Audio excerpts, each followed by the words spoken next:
compañeras y compañeros. En este video les voy a presentar una síntesis de la normativa legal ecuatoriana que debe conocer cualquier líder educativo, trabaje en una ONG, en una asociación o en una escuela o una unidad educativa.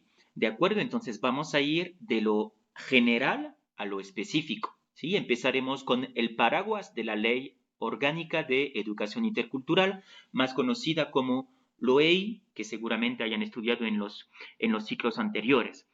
La LOEI es como el camino que deben seguir los actores educativos para asegurar una educación de calidad, una educación de calidez y una educación enfocada en el buen vivir. ¿De acuerdo? Desde luego, y como lo norma la Constitución del Ecuador de 2008, debe garantizar el derecho a la educación, establece los principios y los fines de la educación, eso lo vamos a ver a continuación, pero sobre todo establece los lineamientos básicos para que todos los ecuatorianos y todas las ecuatorianas sepan cómo se educa en el Ecuador. Entonces, repito, la ley es el camino, ¿de acuerdo? Como camino, entonces, en el artículo 2 hay más de 40 principios educativos, pero para nuestra tarea de liderazgo educativo en el siglo XXI, ¿sí? Y de acuerdo con el modelo pedagógico UNAE, en el cual hemos estado formándonos y con el cual estamos trabajando, yo destaco los siguientes. El laicismo, en primer lugar. ¿Qué quiere decir laicismo? Que la escuela no hace ninguna propaganda, ¿sí? Para religión alguna. ¿De acuerdo? Ni monoteísta, un solo Dios, ¿sí? Ni politeísta. Entonces, en la escuela sí podemos hablar de religión para presentar las diferentes opciones a los estudiantes, pero de ninguna manera podemos hacer proselitismo, es decir, privilegiar o publicitar unas sobre las otras. La interculturalidad y la plurinacionalidad para estar coherentes con la Constitución del Ecuador, ¿de acuerdo? La equidad y la inclusión, que es fundamental para asegurar y para garantizar el derecho a la educación de todos los ecuatorianos y las ecuatorianas. Pero cuidado, no es todo que todos los ecuatorianos y las ecuatorianas puedan acceder. Lo que debe garantizar y lo que debemos garantizar nosotros como líderes educativos es que las personas terminen la educación general obligatoria. Entonces, que accedan, por supuesto, que permanezcan, que sigan estudiando, pero sobre todo que alcancen sus desafíos educativos. El interaprendizaje y el multiaprendizaje son dos principios fundamentales. ¿Por qué? Porque el aprender con los demás es el interaprendizaje y el multiaprendizaje es el aprender en diferentes escenarios y en diferentes contextos, presenciales, no presenciales, áulicos, no áulicos, formales y no formales. Y sobre todo, una educación con enfoque en derechos, son los derechos de acuerdo que aparecen especificados en los capítulos 2 a 7. ¿Por qué? Porque tenemos especificados en estos capítulos las obligaciones y los derechos de los maestros y de las maestras, las obligaciones y los derechos de los estudiantes y de las estudiantes, las obligaciones y los derechos de los padres y de las madres de familia, las obligaciones y los derechos de la comunidad, etcétera, etcétera, etcétera. Entonces, todos los actores educativos, de acuerdo, todas las personas que participen en el proceso enseñanza-aprendizaje tienen especificados ahí en función de su rol, sus obligaciones y sus derechos. ¿De acuerdo? Recuerden la famosa cita de esta intelectual francesa, ¿sí? Mis derechos se limitan a las obligaciones de los demás, ¿sí? Entonces, ahí están especificados, les recomiendo mucho que lo consulten porque tendrán un panorama mucho más claro de, pues, qué debe hacer un tal actor educativo, pero sobre todo, qué derechos tiene, ¿sí? Porque yo no puedo reivindicar mis derechos si no cumplo con mis obligaciones. En el título 3, es decir, el capítulo 3 de la LOEI, está presentado el Sistema Nacional de Educación. Desde el Mineduc, ¿de acuerdo? Pasamos a la coordinación zonal, los distritos, ¿de acuerdo?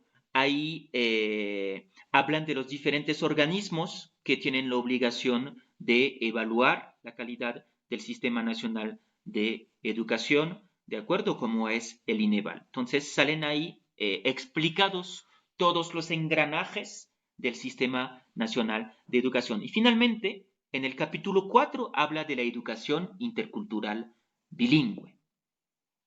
¿De acuerdo? Habla de la educación intercultural bilingüe, de la carrera educativa en el capítulo 5, ¿de acuerdo? Es decir, todo lo que tiene que ver con los concursos, todo lo que tiene que ver con las promociones para los docentes y para los directivos y los diferentes requisitos que se piden a lo largo de la carrera educativa. Y en el último capítulo, el título 6, pues hace referencia a todo lo que tiene que ver con pues las normativas de control, de acuerdo, y de reglamentos de sanciones en caso de que haya faltas leves, graves o muy graves.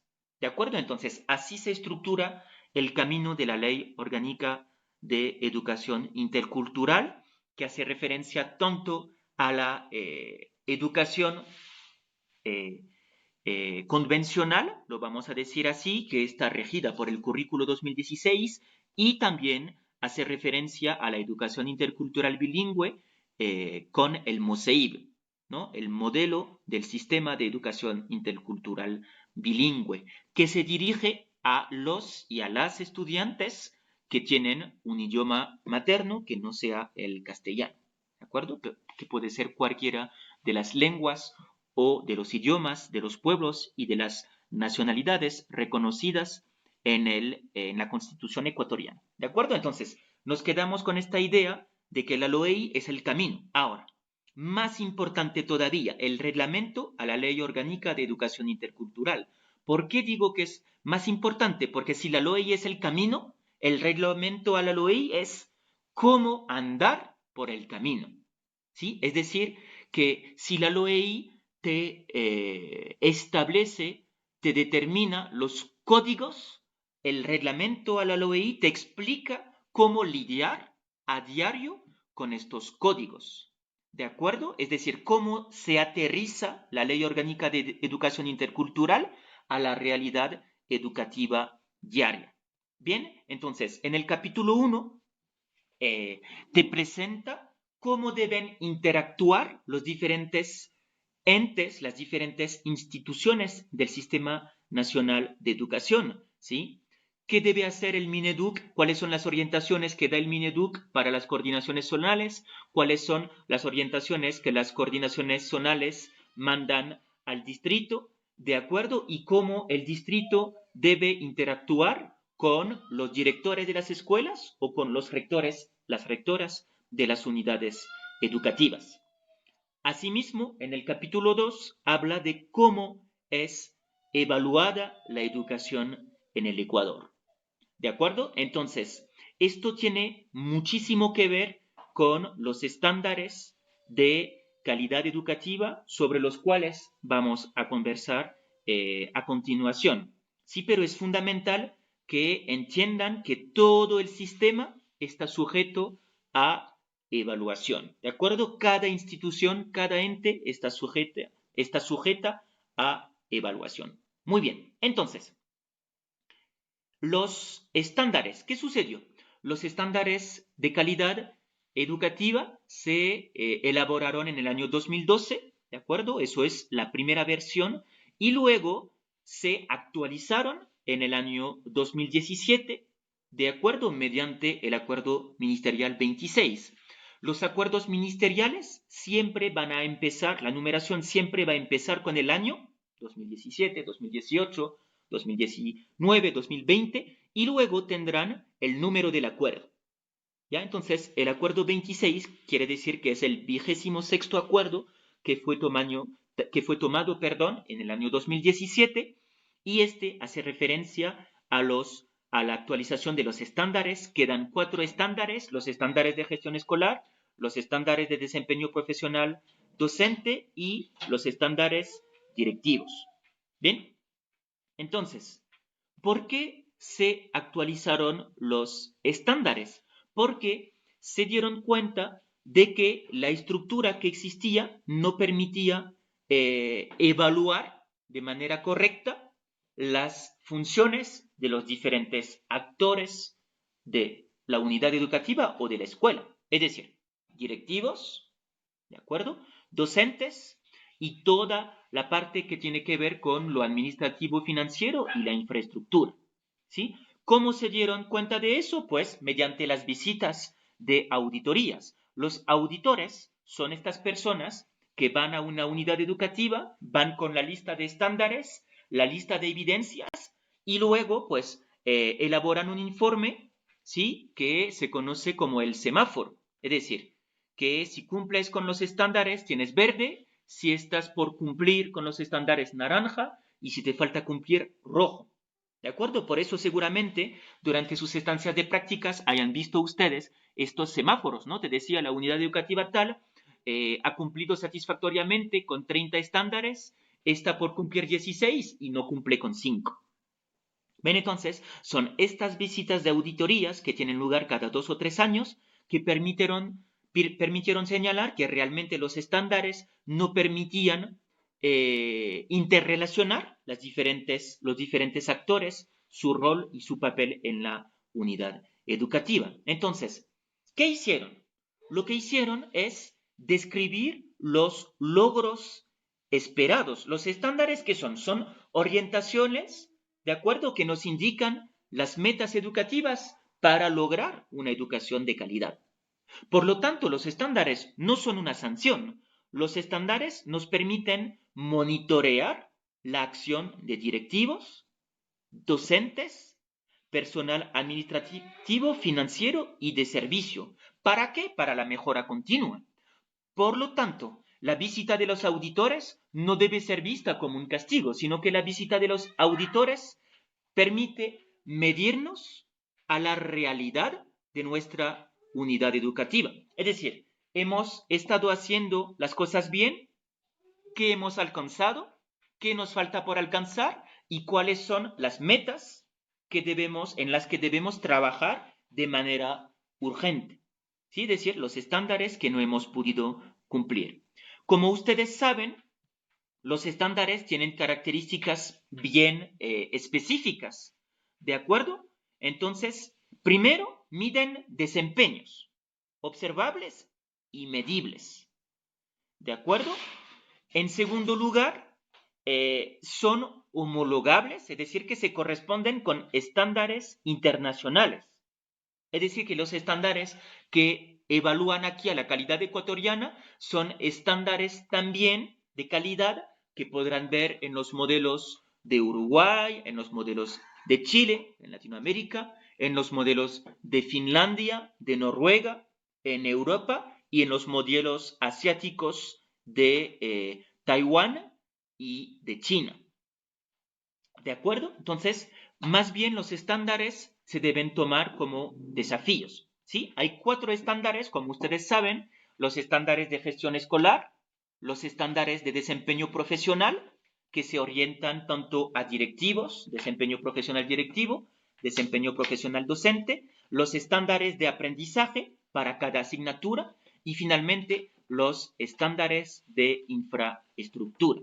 Bien, entonces, como ves en la diapositiva siguiente, tenemos los diferentes estándares, ¿sí?, de gestión escolar, desempeño profesional directivo, desempeño profesional docente, ¿de acuerdo? Y estos estándares tienen diferentes componentes, ¿ya? Es decir, por ejemplo, el desempeño directivo. Nosotros como directivos, como líderes educativos, tenemos que hacer gestión administrativa, gestión pedagógica, convivencia, servicios educativos y sistema integral de riesgos escolares. ¿De acuerdo? Entonces, estos tipos de estándares, ¿sí?, se refieren a diferentes componentes. ¿Por qué? Porque que sean de gestión escolar, que sea de desempeño docente, de desempeño directivo o de infraestructura, ¿de acuerdo? Todos tributan a todos los componentes. Eso es fundamental que lo entiendan y vamos a ver ahora con un ejemplo preciso cómo lo hacen. ¿De acuerdo? Entonces, fíjate, tenemos el componente de gestión administrativa, el estándar de desempeño profesional directivo. ¿Qué te dice? Que el directivo debe implementar el plan de desarrollo profesional, ¿sí? Para los diferentes actores. Es decir, el plan que va a capacitar a sus colaboradores, ¿de acuerdo? Para la mejora continua. Entonces, el directivo debe implementar el plan. El docente debe participar en estos eventos de capacitación, ¿de acuerdo? Planificados por rector, rectora, vicerrector, vicerrectora y el equipo directivo. Y el estándar de gestión escolar requiere que se cuente con esta planificación. ¿Por qué? Porque un directivo no puede implementar algo que no ha sido planificado. Sí, entonces todos los tipos de estándares siempre van a tributar a la mayoría de los componentes. ¿Sí? Los componentes son gestión administrativa, gestión pedagógica, la convivencia, los servicios educativos y finalmente el sistema de gestión de riesgos. ¿De acuerdo? Entonces, volviendo ahí a la diapositiva inicial del reglamento a la LOEI, ¿sí? Tenemos lo que nos interesa, que el Sistema Nacional de Evaluación, fundamentalmente, con base en los estándares de calidad educativa elaborados en el 2012, actualizados en el 2017, para asegurar la interrelación y sobre todo el tributo, el aporte de todos los actores de la comunidad educativa a los diferentes componentes de gestión. En el título 3, en el capítulo 3, habla de la estructura y de los niveles del Sistema Nacional de Educación, ¿no? Con el sistema de educación o la educación inicial, la preparatoria que corresponde a primer grado, los 3 subniveles de educación general básica, el subnivel elemental que corresponde a segundo, tercer, cuarto grado, el subnivel medio, quinto, sexto y séptimo grado, el subnivel de básica superior, octavo, noveno y décimo, y finalmente el bachillerato general unificado que corresponde a primero, segundo y tercero de BGU. Y finalmente, en el capítulo 4, habla de las instituciones educativas y lo que nos interesa fundamentalmente. Como les decía, el reglamento a la LOI te dice cómo gestionar, cómo actuar diariamente, ¿sí? En las unidades educativas o en las instituciones educativas. Entonces, te establece en los artículos 44 a 46 las atribuciones de director o rector, las de subdirector, vicerrector, vicerrectora, y finalmente en el 46 las atribuciones del inspector. Es decir, que todo queda de manera clarísima especificado. ¿Qué me compete a mí? ¿Qué es lo que yo debo hacer? ¿De acuerdo? ¿Qué debe hacer el inspector o la inspectora? Por lo tanto, todo está claramente definido. ¿Sí? Y lo que es súper interesante, a continuación, en el capítulo 4, te habla de todos los organismos que interfieren y que actúan en la vida de la unidad educativa. Yo estoy seguro de que de estos 8 habrán escuchado la mayoría, pero 2 o 3 no lo habrán escuchado.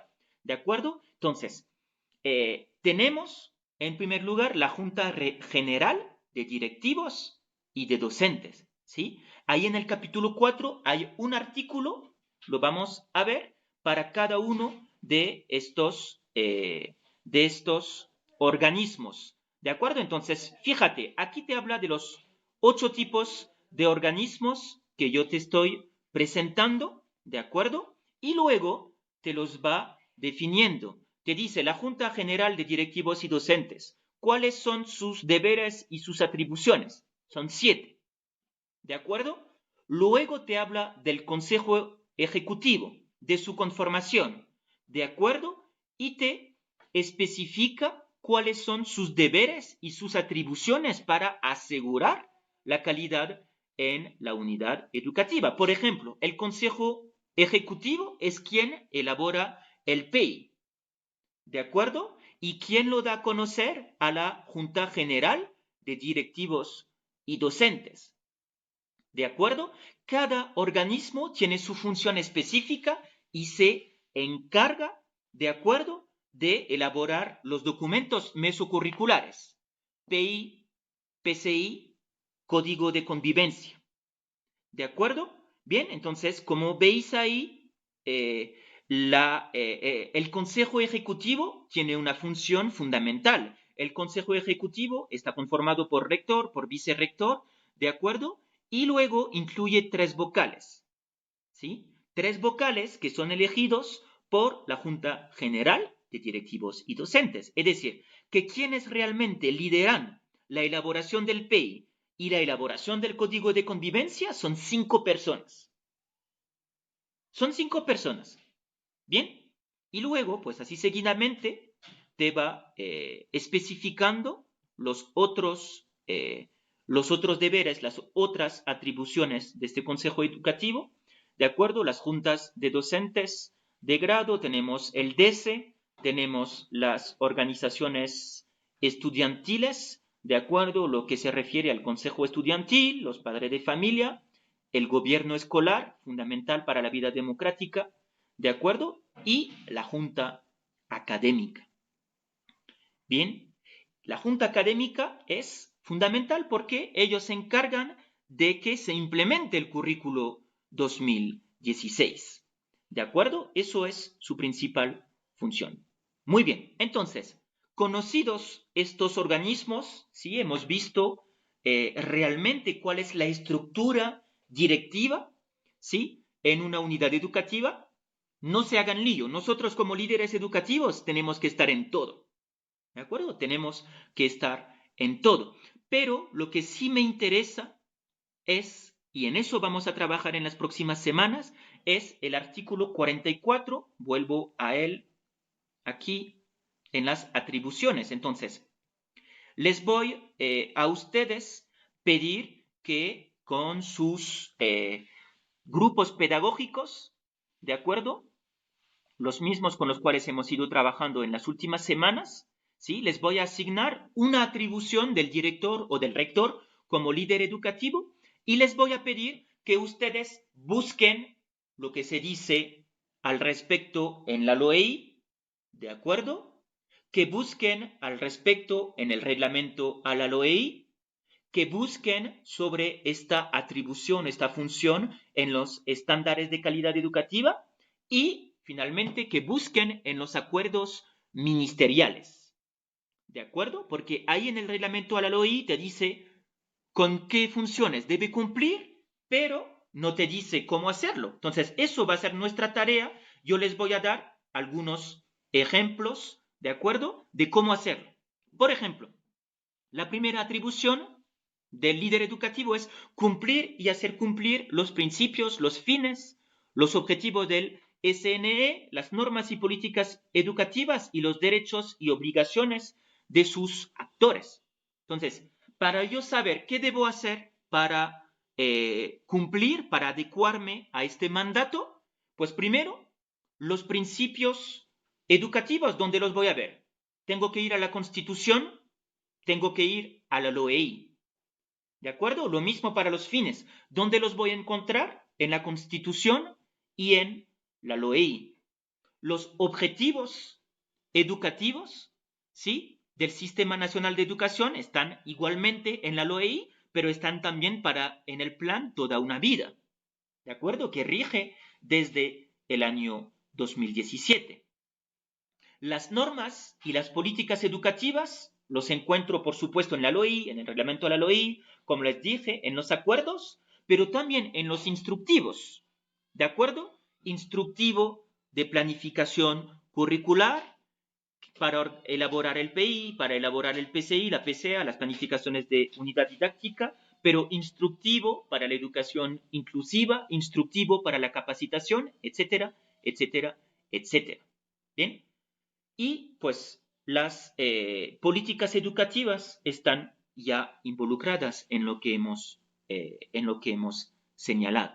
Bien, entonces para cumplir y hacer cumplir estos principios y fines, pues si les sale la atribución, trabaja la atribución número 1, tendrán que consultar todos los documentos, ¿sí? Y especificar lo que sale en la Constitución, la LOI, reglamento a la LOI, acuerdos ministeriales de acuerdo y los instructivos de planificación o los instructivos para la educación inclusiva.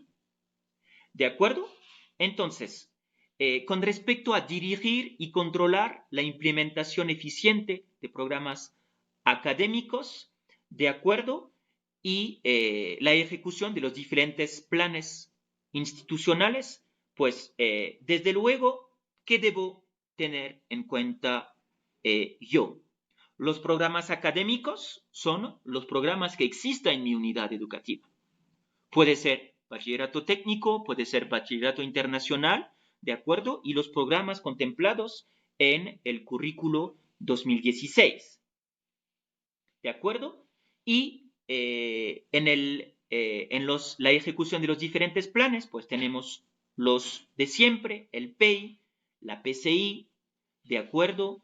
PCA, PUT, pero tenemos el POA, el Plan Operativo Anual, tenemos el MP, que es la matriz,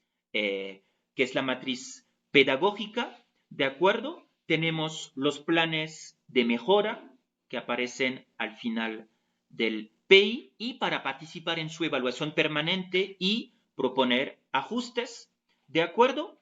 Pues yo, desde luego, debo participar en el Consejo Ejecutivo, en la Junta de Directivos y Docentes, ¿de acuerdo? Y debo liderar todas las áreas y comisiones técnico-pedagógicas. Eso es fundamental, ¿de acuerdo? Entonces, todo eso debería tener en cuenta para cumplir con la obligación número 2. ¿Cómo lo hago? Mediante reuniones, diseñando instrumentos de seguimiento, ¿de acuerdo? Comunicándome con mis colaboradores encargados de las diferentes comisiones, de los diferentes organismos de la unidad educativa. Acuérdense de lo imprescindible que es delegar. Bien, perfecto. Entonces, para la tercera atribución, que es ejercer la representación legal, jurídica y extrajudicial, ¿a quién me debo? ¿De acuerdo? Es decir, ¿a quién le debo dar cuentas? Debo dar cuentas al Mineduc. Debo dar cuentas a nivel legal, ¿de acuerdo? A los distritos, a la coordinación zonal. A nivel judicial, le debo dar cuenta a la Junta Cantonal de Derechos, a las juntas de protección, al juzgado de la niñez y a la fiscalía. Y a nivel extrajudicial, le debo dar cuenta al Ministerio del Trabajo, y al sistema de rentas internas. Entonces, ejercer la representación legal, judicial y extrajudicial se refiere a eso. ¿De acuerdo? Entonces, siempre piensen que un líder educativo tendrá que tendrá que elaborar informes para hablar de su labor a estos tres entes: legal, judicial y extrajudicial, los organismos que les acabo de citar. ¿De acuerdo? Y para la administración de la institución educativa y responder por su funcionamiento, pues tenemos las 4 etapas de acuerdo, que son la planificación, la implementación, la evaluación, de acuerdo, y la replanificación. Son los 4 entes destinados a regular la vida, la administración de la unidad educativa. Entonces, eso es uno de los ejemplos, ¿sí? De cómo hacer, de cómo buscar la información para poder especificar cada una de las atribuciones del líder educativo. Entonces, repito, yo les voy a asignar, ¿sí? Una o dos atribuciones por grupo, ¿sí? Y ustedes van a buscar toda la información, repito, toda la información sobre la temática que les competa en la LOI, en el reglamento a la LOI, en los acuerdos ministeriales, ¿de acuerdo? Y en los instructivos que hay al respecto. ¿Cómo haces? Pues vas a tener que buscar en estos documentos y buscar en Google. ¿Sí? Y buscar en Google. Yo, por supuesto, estaré desde hoy y hasta el jueves a la orden, ¿sí? Para que ustedes me digan, profe, hemos encontrado esto hasta ahora, ¿qué nos falta? ¿Sí? Y el día jueves empezaremos con las exposiciones, ¿de acuerdo? De las primeras atribuciones, ¿sí? Ustedes tendrán de 10 a 15 minutos para exponer todo lo que han encontrado, ¿sí? Cada miembro del grupo expondrá y en caso de que se necesita retroalimentación, pues yo la proveeré. ¿De acuerdo? Repito, yo voy a trabajar como su guía, como su acompañante en su búsqueda de la información, en la organización y sistematización para que su exposición sea la más clara posible para sus compañeros y que entre todos sepamos todas las actividades, todas las acciones que debe realizar un líder educativo de acuerdo con las políticas